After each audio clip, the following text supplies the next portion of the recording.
রবীন্দ্র বিশ্ববিদ্যালয়ের স্থায়ী ক্যাম্পাসের উন্নয়ন প্রকল্প প্রস্তাব একনেক সভায় অনুমোদনের খবরে আমরণ অনশন ভেঙেছে রবীন্দ্র বিশ্ববিদ্যালয়ের শিক্ষার্থীরা।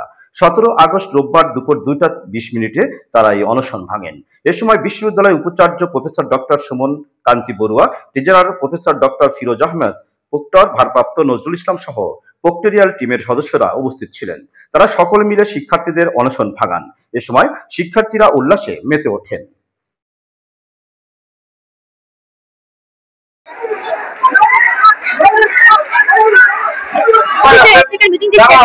এবং টিভির স্ক্রিনে আমরা দেখতে পেয়েছি যে রবীন্দ্র বিশ্ববিদ্যালয় ক্যাম্পাস প্ল্যান 519 কোটি টাকার বাজেটের অনুমোদিত হয়েছে। এটি দেখে আমরা আনন্দে অশ্রুসিক্ত হয়েছি এবং আমাদের সমস্ত শিক্ষার্থীরা খুশি হয়েছে এবং প্রবেশী স্যারের মাধ্যমে তাদের অনশন ভেঙেছে। এখন আমরা দাবি পূরণ হয়েছে, এটি আমাদের প্রাপ্তি হয়েছে। এখন আমরা স্থায়ী ক্যাম্পাসে শুধু আমাদের অসম্ভব সুন্দর অনুভূতি, যা ভাষায় বলে প্রকাশ করার মতো না। এই অনুভূতি এটা ভাষায় বলতে পারবো না ভাই। আমরা শিক্ষার্থীরা আবার প্রমাণ করলো যে শিক্ষার্থীরা কখনো হারে না, যৌক্তিক কোনো দাবি কখনো হারে না। 72-এ যেমন 71-এ যেমন হারিনি, 24-এ যেমন হারিনি, 52-এ যেমন হারিনি, ঠিক আবার রবীন্দ্র বিশ্ববিদ্যালয়ের শিক্ষার্থীরা হারেনি। শেষ পর্যন্ত রবীন্দ্র বিশ্ববিদ্যালয় বাংলাদেশের স্থায়ী ক্যাম্পাস সাজাদপুরে রেখে দিয়েছেন। এজন্য যে ডিভিপির নিয়ে বাস্তবায়ন নিয়ে আমরা শঙ্কায় ছিলাম, সেটি অলরেডি বাস্তবায়ন হয়েছে। আমরা চাই খুব দ্রুত গতিতে কার্যক্রম শুরু হওয়া। তো দীর্ঘদিন ধরে জুলাইয়ের মাঝামাঝি থেকে যে আন্দোলন শুরু করেছিল রবীন্দ্র বিশ্ববিদ্যালয়, সেই আন্দোলনে সাজাদপুর সচেতন নাগরিক সমাজ শুরু থেকেই তাদের জনবল দিয়ে, তাদের সামর্থ্য দিয়ে রাজপথে ছিল। তারা রেলপথ অবরোধে সহযোগিতা করেছে, তারা হাটিকুন্ডুল গোল চত্বর অবরোধে সহযোগিতা করেছে।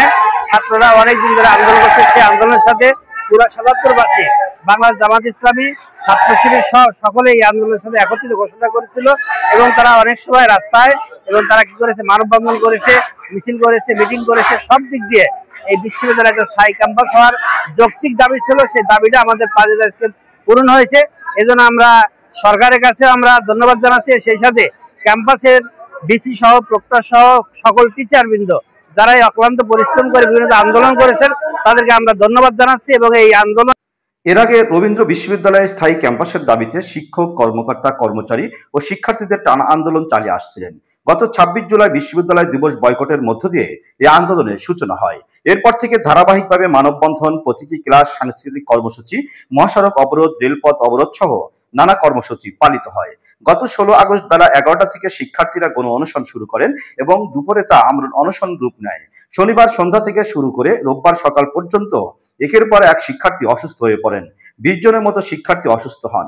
এ সময় জেলা বিএনপির উপদেষ্টা ডক্টর এম.এ. মুহিত সহ উপজেলা বিএনপির নেতৃবৃন্দ, শাহজাদপুর উপজেলা জামাতের আমির অধ্যাপক মাওলানা মিজানুর রহমান সহ উপজেলা জামাত নেতৃবৃন্দ, রাতুল বিন হাসানের নেতৃত্বে এনসিপি নেতৃবৃন্দ, ডক্টর ফরহাদ হোসেনের নেতৃত্বে নাগরিক সমাজের নেতৃবৃন্দ, আমির হোসেন সবুজের নেতৃত্বে শাহজাদপুর স্বার্থরক্ষা কমিটির নেতৃবৃন্দ উপস্থিত হয়ে সংহতি প্রকাশ করেন।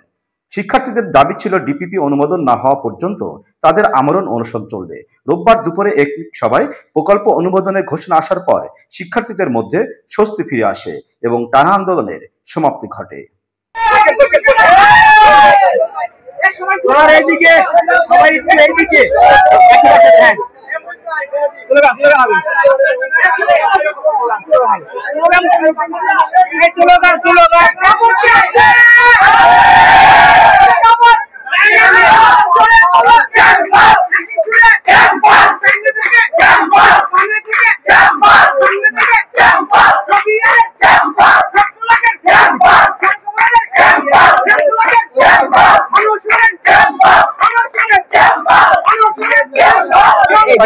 ঘোষণা দেওয়ার পরপরই শাহজাদপুরে এই রবীন্দ্র বিশ্ববিদ্যালয়ের শিক্ষার্থীরা কিন্তু আনন্দ তারা মেতে উঠেছে।